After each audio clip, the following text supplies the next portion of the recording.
Everybody like and subscribe, praise the bell icon.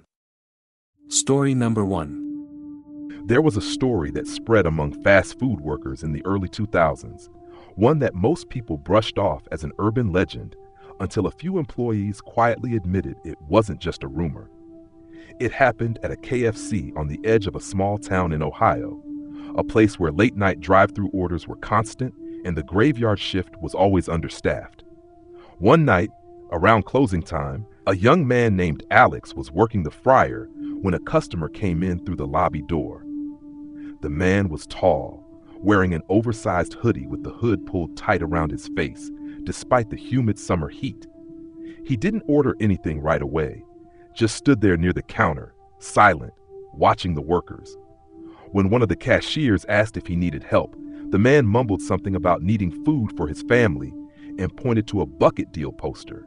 His voice was flat, strange, and something about the way he stared made everyone uncomfortable. Alex dropped fresh chicken into the fryer, but as he turned back, he realized the man had vanished from the counter. The cashier swore he had just walked away toward the restrooms, but when Alex went to check, the lights were off and the door was locked from the outside. Still, something felt wrong. Minutes later, while preparing the order, Alex opened the walk-in freezer to grab more chicken. The blast of cold air hit him, and standing inside, in the far corner of the freezer, was the same man in the hoodie. His hood was still up, his face shadowed, and his eyes looked too wide, too unblinking. Alex froze in shock, but before he could say anything, the man tilted his head in a jerky motion, then stepped deeper into the freezer's shadows and was simply gone. No sound, no footsteps, no frost disturbed on the ground. Alex stumbled back, slamming the freezer door shut.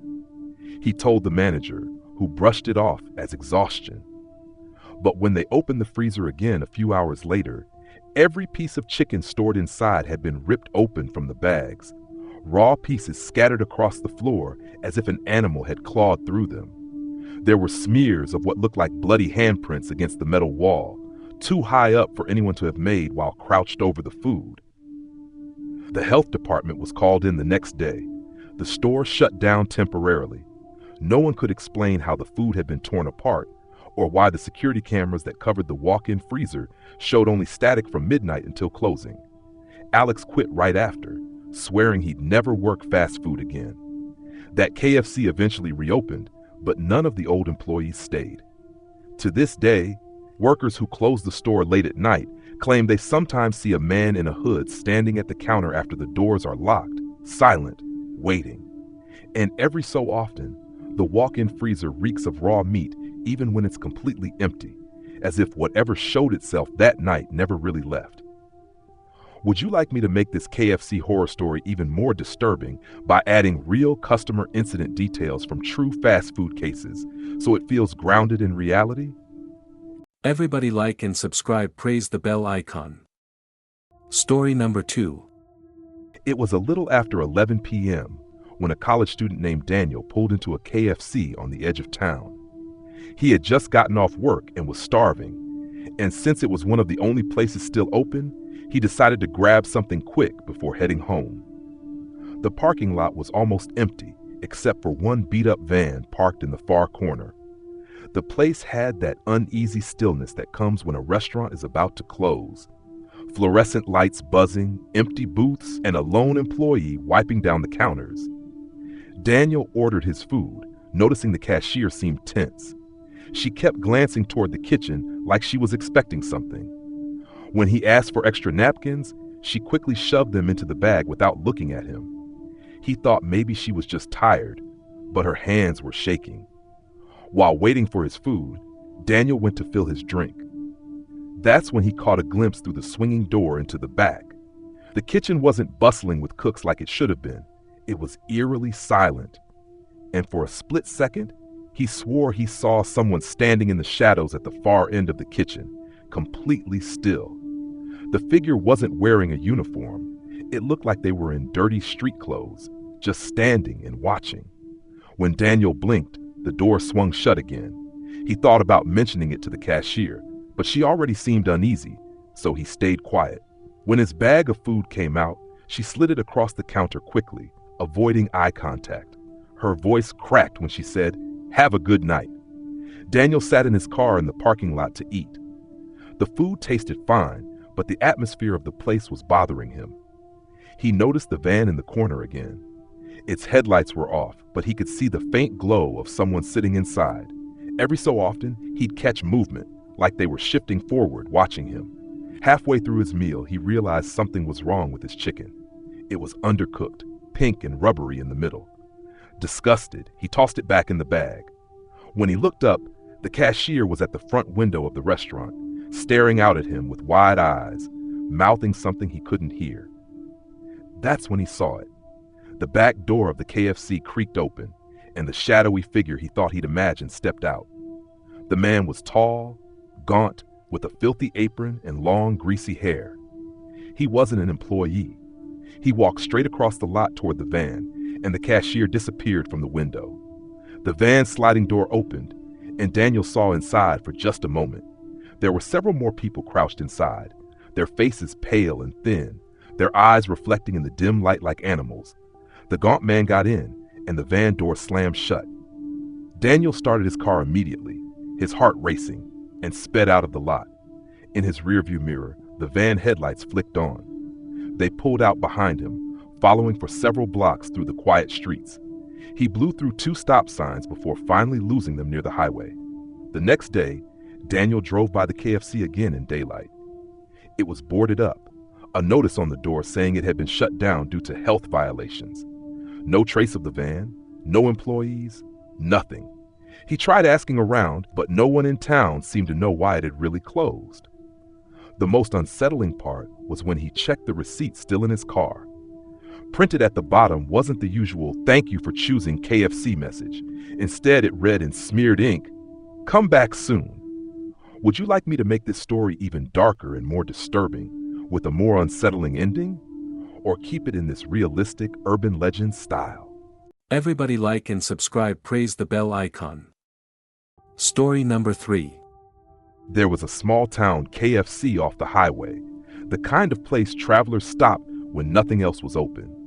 In 2012, a college kid named Anthony took a late-night job there to make some extra money. He quickly noticed the store had a strange atmosphere after closing. The hum of the refrigerators was the only sound, but sometimes he swore he heard footsteps in the back hallway leading to the storage freezer. The manager, an older man who had been there for years, told him to ignore it. "This place has a history," he said once with a nervous laugh. One night after closing, Anthony stayed late to clean the fryers. Around 2 a.m., he went to the walk-in freezer to grab more chicken. When he pulled the heavy door open, the smell hit him first. It wasn't the normal raw meat scent. It was sour, rotten, almost chemical. He gagged and pulled back, shining his phone flashlight inside. What he saw was unsettling. Boxes of chicken stacked unevenly, some torn open, and what looked like stains smeared along the floor. But the strangest part was a trail of footprints in the frost, barefoot prints leading deeper into the freezer and vanishing behind the racks. He thought maybe another employee was pulling a prank. He called out, his voice echoing against the metal walls. No response. He turned to leave, but before he could pull the heavy freezer door shut, it slammed on its own, locking him inside. His breath fogged immediately in the freezing air, and panic set in as he pounded on the metal. Then, over the sound of his fists hitting the door, he heard it. Slow, deliberate breathing from the back of the freezer. Anthony swung his light around wildly, but the beam only caught glimpses.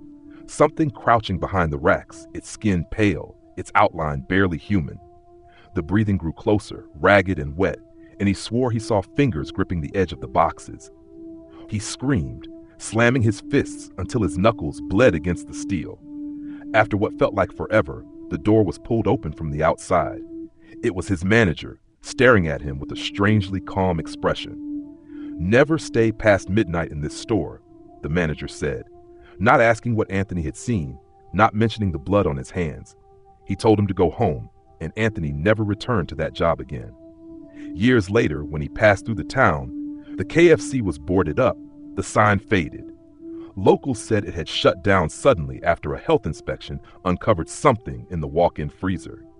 No one would say exactly what was found, but Anthony knew deep down that whatever had been living back there wasn't supposed to exist. Would you like me to make this even more disturbing with added real-life details of KFC incidents that tie into the story? That way it feels even more believable. Everybody like and subscribe, praise the bell icon. Story number 4. There's a story that has floated around for years among people who've worked in fast food, one that starts in a small KFC off a highway in the Midwest. The place wasn't anything special, just another fried chicken stop for truckers and families passing through. But if you ask any of the old employees, they'll tell you something was wrong with that location. And it wasn't just the grease-stained walls or the stench that never seemed to leave, no matter how much bleach they used. The trouble began during a night shift when a new hire named Brandon was asked to clean the walk-in freezer. The freezer door had a faulty seal and sometimes stuck shut, but no one thought much of it.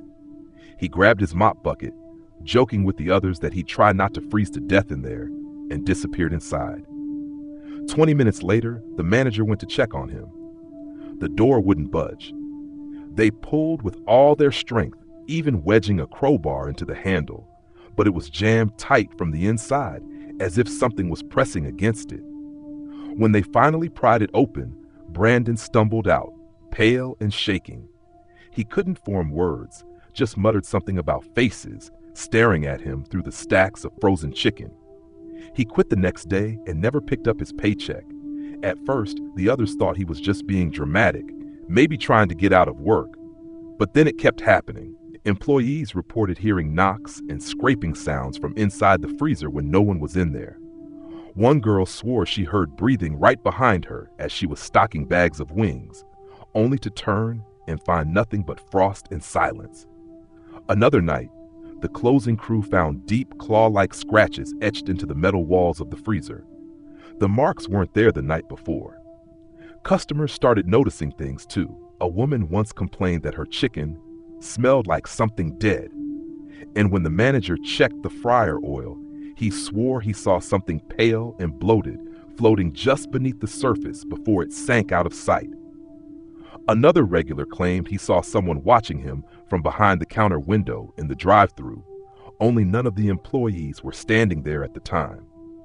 It all escalated one winter night when a delivery driver came late with a shipment of chicken.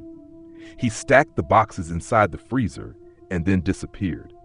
The crew assumed he had just driven off, but when the morning shift came in, they found the boxes toppled over and the driver's clipboard lying on the floor. The man never clocked out of his route, and his truck was found abandoned a few miles away, keys still in the ignition.